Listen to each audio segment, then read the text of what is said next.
Okay. So this is the Great Minds team, the leaders of Great Minds, the Denver Shakers, coming to you. We are going to be talking about some things that you can do during this time of uncertainty. I know there's a lot of anxiety up in the air and fear, and so we've got some of the best people on Zoom right now. If you could introduce yourself one at a time, please. Okay, I'll go first. My name's Kevin Gonzalez. It's a pleasure to be here with you guys.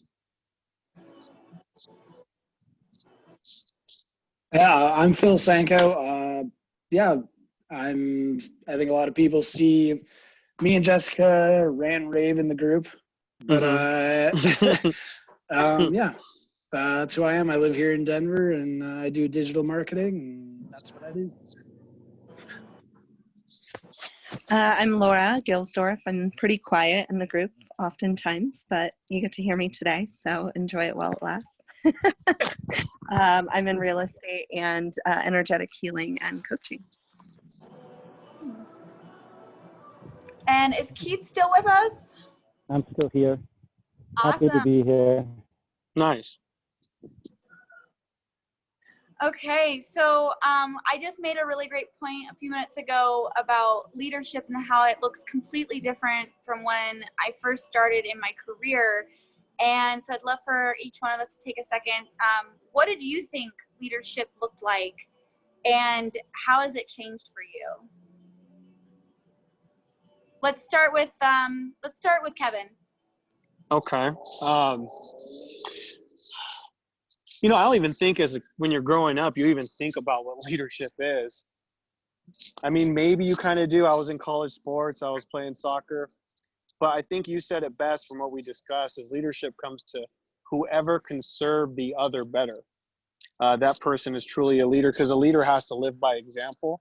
I think what we were talking about earlier and what Keith mentioned is that, can you really say you're humble? You have to have other people see through your actions and then exuberate out of you. But I really believe, and this will be the end of it, leadership comes from a selfless heart and someone who puts others before themselves. That's the greatest level of leadership. Great. How about you, Laura? So I think when I was younger, I used to see leadership as like just someone who automatically had it all, knew it all, just in the right place at the right time or something. It just, it seems detached from me a little bit. Like they have something special that I don't, for whatever that be. But I think what Jess, you and Kevin have both said is spot on. It's about the service of others and how we can lift other people to step into their own magic and their own mastery, to honor themselves, to trust themselves, to really dive into their own abilities and share those with the world. That's what I see these days as leadership. It's not about this selfish, like, I want to be at the top of some pedestal for everybody to look up to me. But I want to be at the roots of everything, lifting everybody up into their own higher space so that then the world gets lifted. All right, Keith. Yeah, I would have to say I've had a difficult time understanding and embodying leadership for myself. It was always seemed like something, like you mentioned, something that was beyond me, something I couldn't do. I always felt like I'm not good enough to lead. I don't know enough about these situations. And then I realized that everything that I've gone through in my life, I've had firsthand experience. I know exactly what it's been like to go through the grief that I've been through in my life. I know exactly what it's been like and what it's taken to get out of that and to get to where I am now. And for those things, I've got firsthand knowledge and I'm the expert. And that gives me some confidence in knowing, at least in those areas, I can talk authoritatively. And how does that relate to other people's lives? Taking more time to have empathy with others and looking at that quality of service and humility that we've talked about, where you really try to understand what does the other person need, and then giving them only what they need in order to resolve the issue on their own instead of just doing it for them, that whole teaching someone to fish. Pulling that all together into leadership, I think, has been something that's made leadership that's more attractive to me and less scary. And that's something new to me, to think of it as something that I want to do instead of something that I feel forced or compelled to do. You make a really good point. Phil, how about you? Leadership has always been an interesting subject because for the longest time I never considered myself a leader, and you don't know you're a leader until almost somebody slaps you in the face and tells you. And I mean that is one of my mentors says it the best is one of the greatest quality of a leader is to always be a student.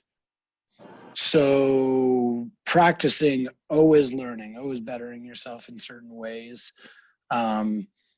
shows people that you're not putting yourself, like somebody said before, you're not putting yourself on the pedestal. You're admitting to the rest of the world, yes, I have so much more to learn, but yet at the same time, it's cool when all of a sudden certain things happen in your life where people, you just notice this. I know all of you have noticed this, where people come to you and ask you questions that you never thought you would be asked, to be the person looked up to answer those questions. And the only way to answer those questions is to have gone through so many experiences yourself, to have failed enough. So I would say some of the best things I've learned about leadership is definitely always be a student, and always be failing yourself forward. But as you get better in anything you do in life, there's that hint of wisdom. So you're not necessarily always failing forward. You're just kind of failing forward in a better way. That's very true. So to throw my 2 cents into there, leadership started getting really challenging for me when I started talking against people who were, now I was younger. I started a business when I was really young, and I was going up against authority that was twice my age, and realizing that they weren't leading the group to success and standing up for what I knew was right, even at my own expense. And so I think as a leader, when you start to grow and start realizing what you believe in and what you feel is right, and then being willing to stand up to help other people kind of empower them to do the same thing. I know that at several companies that I've walked into and being part of their culture and watching how this is why I can't work for a company who treats their employees like crap, because I've also watched the employees let them treat them like crap. And as a young person early in my career, I had no problem had no problem throwing in my 2 cents about what should be done. And as long as it was for the benefit of the entire team. So I think in leadership, it's about setting yourself aside, kind of bringing everything that everyone said, setting yourself aside for the greater good for the entire group, for people to empower themselves, to speak up, stand up, and make changes when there needs to be changes.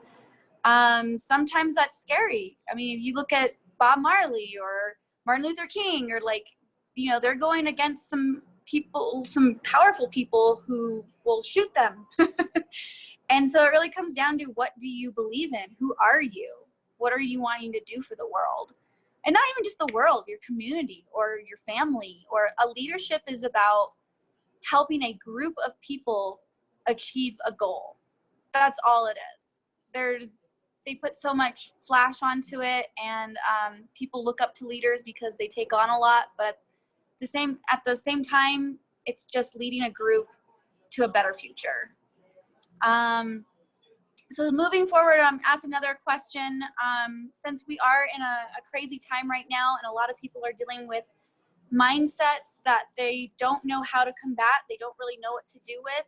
Obviously, everyone here in this group right here, right now, whether it's been through business or personal struggles, have all experienced those things.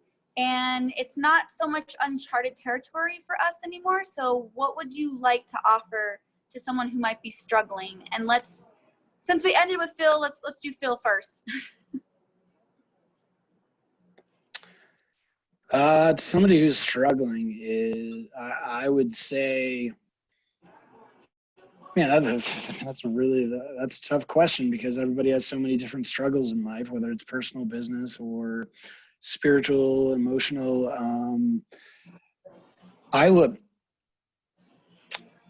say, and this kind of goes back to what you were saying, Jessica, is if you know who you are, if you have a definition of who you are and the type of person you are, and you can find good in that definition, then honestly, everything else tends to work itself into place over time. And it's not necessarily like I wish that there was a more strategic thing I could say, but there were times, over the past few years when business wasn't going well for me, where my dad died, where I lost relationships with, my brother and sister, where I could barely afford to pay the last payments on the construction I was doing on my house, and I was just in this hole. And the best thing that I could really do was, a lot of it for me was personal development. Anybody who knows me, I don't read a lot, but I take a lot of audio in. And if you kind of brainwash yourself into realizing that, number one, you're not the only person out there going through some crap. And number two, if you believe in yourself and who you are and the values and morals that you have, how could you possibly not come out on top? Great. How about you, Kevin? Oh boy. Well, being through the fire, and when you get very discouraged, whether it's through a pandemic or maybe it doesn't work out with a boyfriend or girlfriend, I think we all have to pick ourselves up. And I think it does come down to that serving aspect that we talked about, because even in your most broken moments, you still can piece yourself together when you help someone else in need. So honestly, in this time, I would just recommend everyone to help where they can help. I'm stepping up here to help Jessica because I know that she's doing something great and she needs some horsepower behind it, and all of us can step up as leaders and help her. That's something that I can do. But I would just encourage each one of you, everybody who's listening to this, to figure out what you can do to help someone else. And whether it's through your business, whether it's through your tithe to your church, whether that's through, for me, I just cleaned up this property that I'm here. It's a friend of mine. I just kind of cleaned up around and, things of that nature. But that's my 2 cents on what we can do and to feel a little bit better during this time. Great. Keith, how about you? For the generic question of how to help someone who's struggling, I would say anyone who's struggling probably is having difficulty finding faith in who they are and finding faith in what it is they have to offer.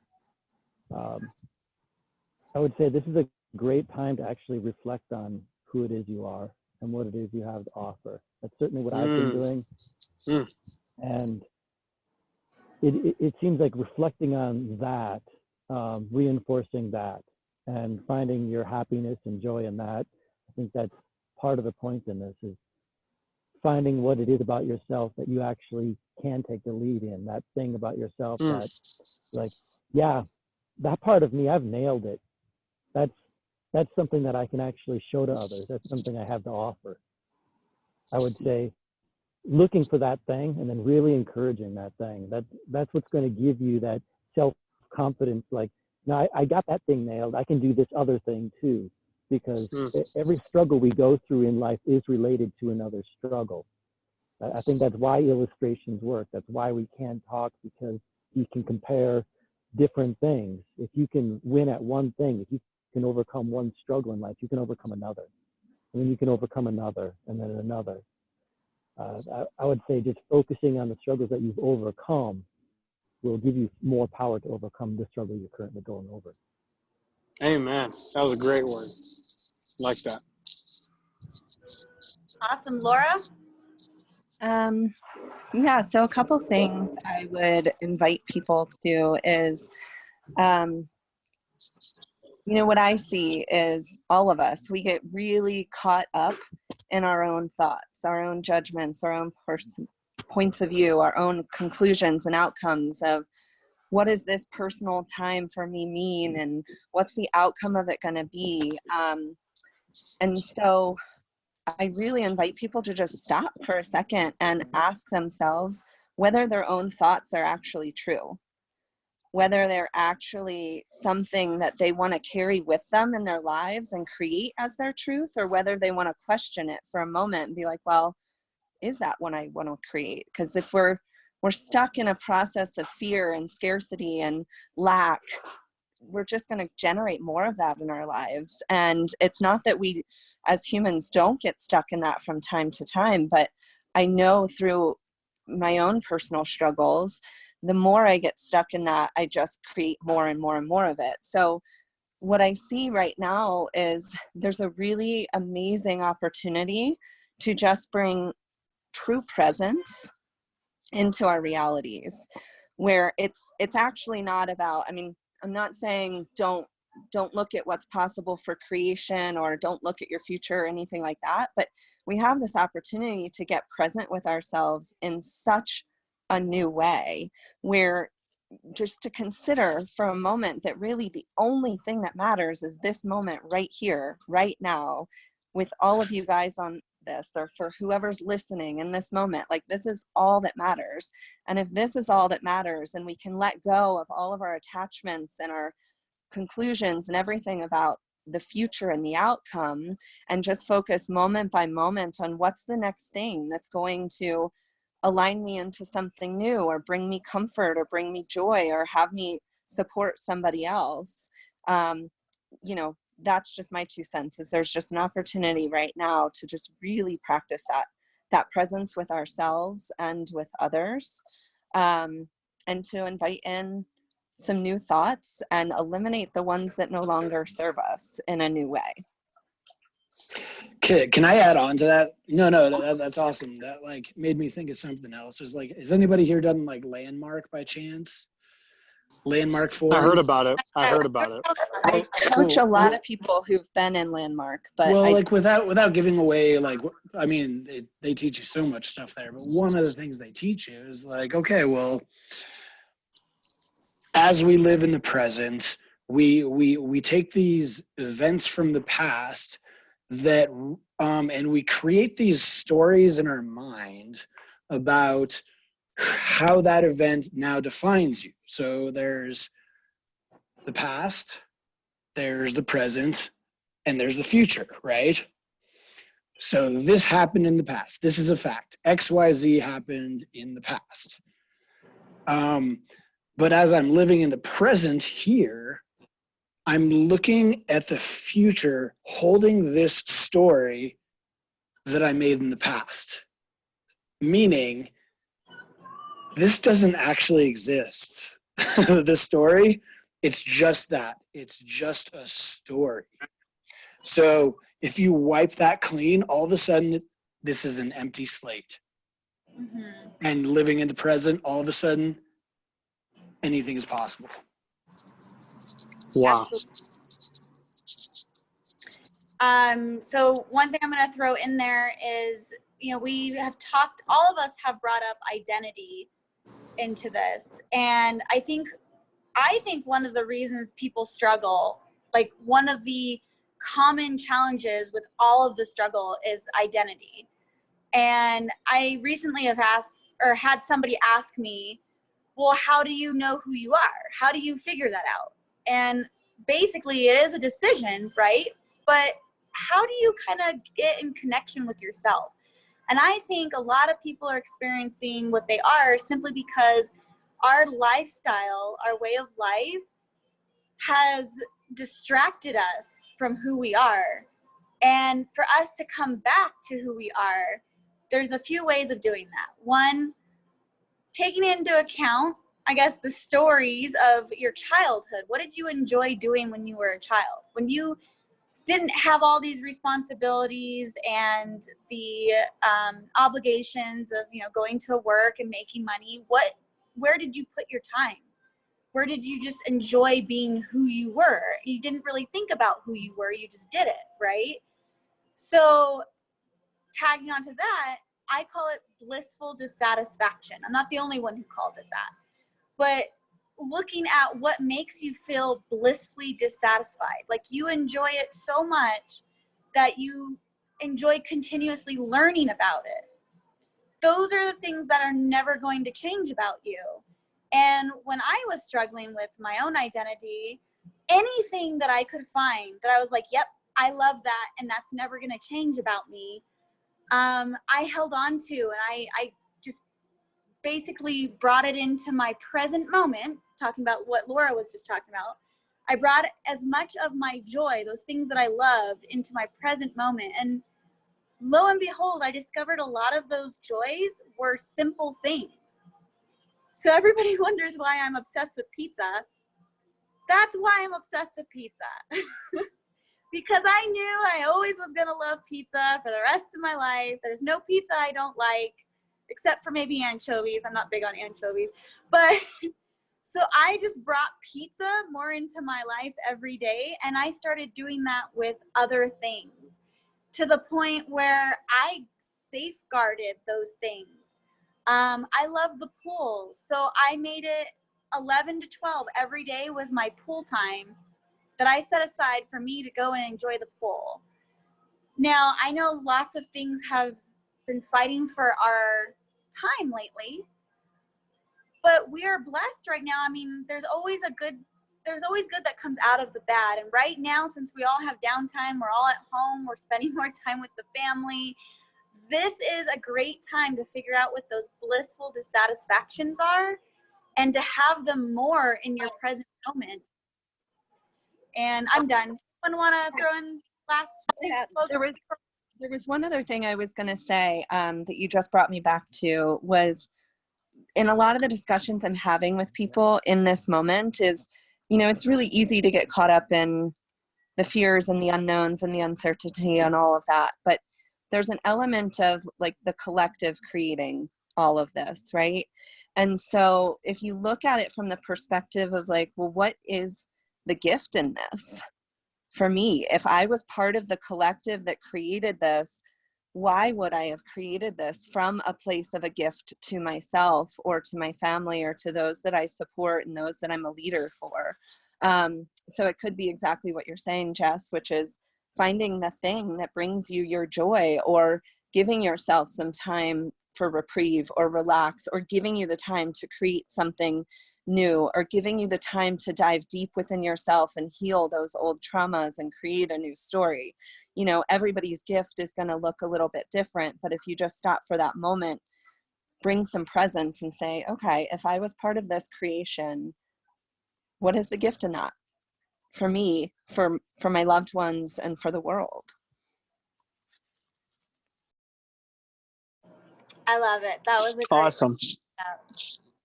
All right. Anybody else have 2 cents before we wrap it up? No, it was a pleasure talking with y'all. God bless. Yeah, it was great. I loved the combo, and I will see you next Sunday at 3. Yeah. All right. Sounds good. Well, bye. Bye. Happy Sunday. Bye. See ya.